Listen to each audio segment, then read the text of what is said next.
근데 저는 마케팅을 하려고는 지금 초점을 잡았어요. 배우고 있고 하는데 어떻게 하면 바르게 저도 득이 되고 상대방도 득이 되면서. 그러면 그 마케팅 전략을 다시 짜야 되는 거야. 일반 사회적으로 돈을 번다면 네. 정상적으로 돈을 못 벌어. 이거는. 그리고 내가 그 육생의 기본금 사주라고 그랬지. 네. 그 중국에서도 사주 많이 보나? 사주 많이 받- 보죠. 많이 보죠. 사주 받죠. 네.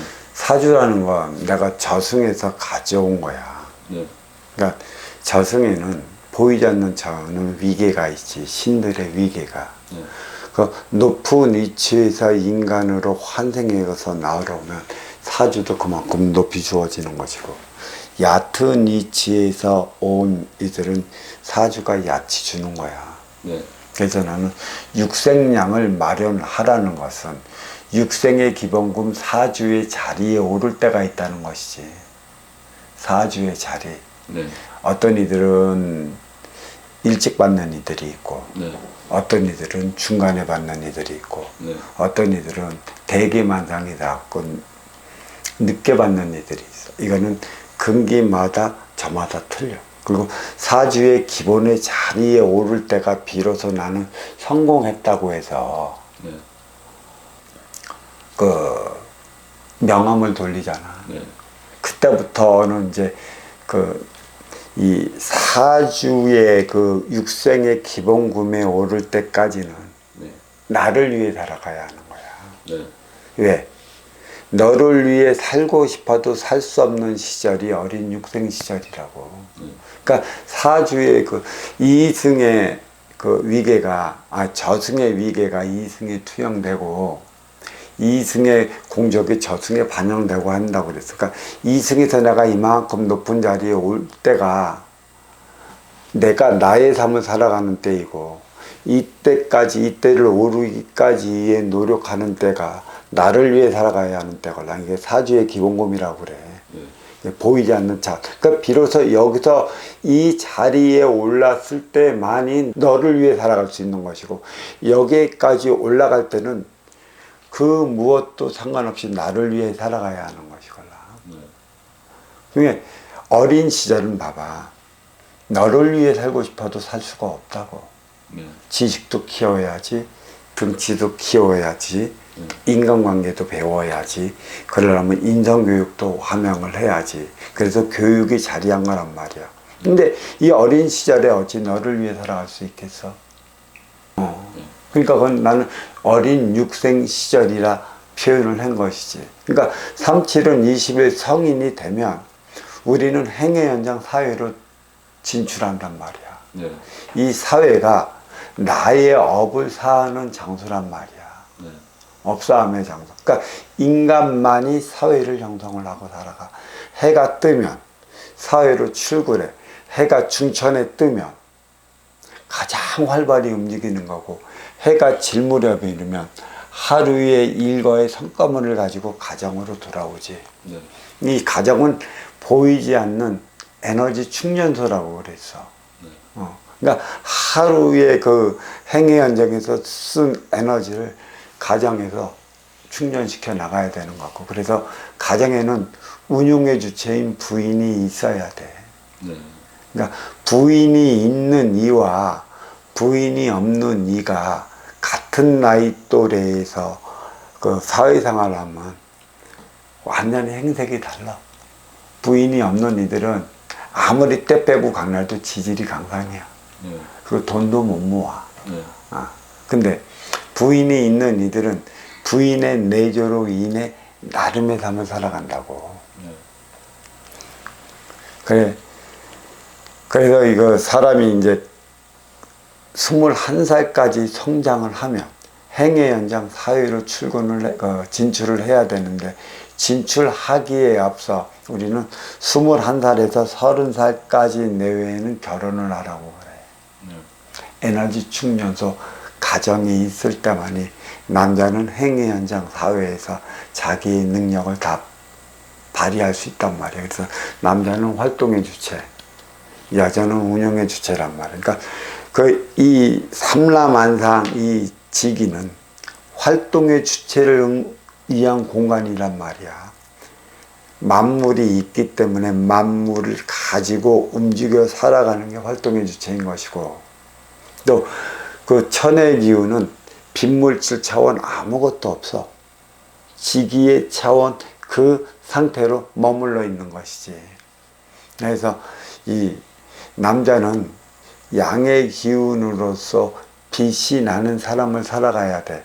그래서 음의 기운이 감싸줄 때 양의 기운은 빛나. 어둠이 감싸줄 때 밝음이 빛나듯이 어둠은 음의 기운, 운용의 주체, 여인이라 할 수 있는 것이고, 밝음은 양의 기운, 활동의 주체를 알 수 있는 것이야. 근데 이 밝은 모든 것은 에너지가 있어야 돼. 에너지가 소멸되면 밝음은 어두워져 자기의 영역을 밝혀내지 못한다는 것이지. 그래서 이 밝음을 어둠이 감싸주는 것. 그러니까 밝음의 에너지는 어둠이란 말이야. 어둠의 에너지를 먹고 밝아지면 이 밝음의 에너지를 갖고 행의 현장 사회의 밝음으로 나가는 것이야. 이게. 그러면 이 밝음은 육생양이고 어둠은 정신양이지. 정신양은 화합의 에너지를 보이는 것이야. 음의 기운을 얘기를 하는 것이고, 또 달을 얘기를 하면 되는 것이고, 태양은 양의 기운을 얘기를 하는 것이고, 그 활동의 주체를 얘기를 하는 거야. 그러니까 그 밝을 때 그 행의 현장 사회에서 활동하고, 어두워지면 가정으로 돌아와 에너지를 충전하는데, 낮과 밤이 바뀌는 원리가 여기에 있는 것이지. 그래서 내가 책을 보면 뿌리, 몸통, 가지로 얘기를 많이 했잖아. 뿌리는 반도요, 몸통은 중국이고 가지는 저기 서양이라고 그랬어. 그래서 이 반도 뿌리는 해가 뜨는 곳이고, 중국은 해가 중천에 뜬 곳이라고 그랬어. 활동력이 가장 왕성한 곳이 중국이란 말이야. 그리고 또 하루 해가 이제 그 떨어지는 곳이 서양이지. 결국 서양은 가지라고 표현하기 때문에 육생의 열매를 맺는 곳이 가지란 말이야. 하루 중에서도 그 해가 뜨면 사회에 출근해서 해가 중천에 뜰 때가 가장 활발히 움직일 때고, 해가 지면 하루의 결과물을 가지고 가정으로 퇴근한다고 했듯이, 이거를 보면 뿌리에서 해가 뜨면 해 뜨는 나라, 해가 중천에 뜬 나라가 중국이야. 그리고 가지야. 그러니까 이 몸통에는 육생양과 정신양이 교차하는 곳이야. 응? 그리고 해가 중천에 떠 활발히 움직이지. 그래서 중국 그 자체는 상순이 너무 강해. 가장 활발히 움직일 때니까. 왜 상술이 강한지 지역적으로 신토부리가 여기서 나오는 거야. 그리고 이 또 가지는 뭐야? 육생의 열매를 맺잖아. 그래서 모든 물질 문명의 결정체는 서양 가지에서 갖고 들어오는 것이고, 그리고 이제 이 가지에서 그 일으킨 육생 물질 문명은 다시 일본을 거쳐. 일본은 뿌리의 보호막, 일본을 거쳐 다시 우리 반도로 들어왔어. 근데 이때가 1988년도고, 우리 이제 반도의 모든 육생의 물질 문명이 이루어질 무렵에 우리가 반도에 우리 뿌리 민족이 몸통으로 진출을 하기 시작했지. 그때부터 몸통 중국은 산업의 부흥을 일으키기 시작을 했었어. 그러니까 몸통의 룰 모델이 뿌리라고 그랬지. 그러니까 우리가 발전을 한 후에 이제 중국이 발전을 하고, 결국 88년도에 서울 올림픽으로 우리의 뿌리가 세계에 어디에 있느냐를 알리고 난 후에 20년 후에 2008년도 북경 올림픽이 올렸단 말이야. 이제 2년 맞이 시대를 열어가기 위해서. 그러니까 결국은 뭐야? 역사적으로 보면 뿌리가 죽으면 몸통도 죽었어.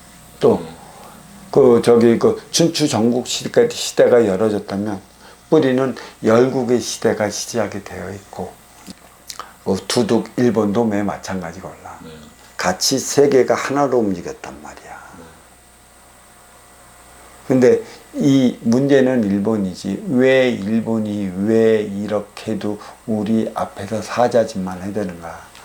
그러니까 그 미국과 태평양을 건너서 바로 보면 미국과 일본 태평양의 하나의 선에 서여 있어. 하나의 선에 내가 이따가 보여줄게. 저 법문방에 내려가면 있어. 그러니까 서양의 물질 문명이 정확하게 일본으로 먼저 와. 그게 두둑, 그러니까 나무를 이렇게 하면 이게 둔덕을 쌓는다고 그러지. 네. 그 가지의 물질이 둔덕을 통해 갖고 뿌리로 들어오는 거거나. 1988년도까지가 일본은 다 발전했고, 일본은 이제 더 이상의 발전을 못해. 있는 기본의 질량으로 가져갔고. 근데 이 반도에서 뿌리로 이제 그 서양의 물질 문명을 올려줬어. 그렇지만 그것만 올려줬는데, 이제 그 물질 문명으로 인해 갖고 중국은 공산주의 체제이지만 사회주의 체제이자 자본주의 체제가 그냥 뒤섞여 버려 갖고, 그러니까 질서를 넘어잡지를 못해. 육색량에 전부 빠져 있어 갖고 화합의 에너지를 잊어먹었어. 가장 문제는 중국이 찾아야 할 문제는 이 질서, 위계의 차원의 문화를 먼저 세워줘야 하는 것이야. 근데 중국 스스로는 이 위계의 문화를 절대 먼저 찾지 못한다. 공자사상에도 나와 있지 않아. 기타 모든 사상에도 나와 있지 않아. 그러니까 몸통은 뿌리의 에너지를 먹고 달아나는 것이야. 그 우리 민족은 본래 몸통 전체에다 살다가 쫓기듯이 이 압록강과 두만강을 경계를 갖고 이 땅으로 들어온 거걸라. 그러니까 몸통은 아우라고 한다면 뿌리는 형이라고 할 수 있는 거고, 이 두둑 일본은 말 그대로 문간방에서 사는 하인이야. 우리랑 같으나 같지가 않고, 또 서양의 물을 먹기 때문에 싸움은 무지 잘하나 서양을 이기지 못하는 거 기질을 갖고 있어. 하지만 뿌리와 몸통을 능히 이길 수 있는 힘을 갖고 있어. 중국은 싸움 되게 못한다. 진짜 싸움 못한다. 근데 우리는 싸움을 더 못해. 우리는 싸움하면서 사는 나라가 아니걸라. 그리고 이 중국은 뭐 관시문화라고 그러지. 네. 따거문화. 그 혈연지연 학연으로 똘똘 뭉쳐져 있어 갖고 거기에서 지금 많은 병폐가 일어나고 있어.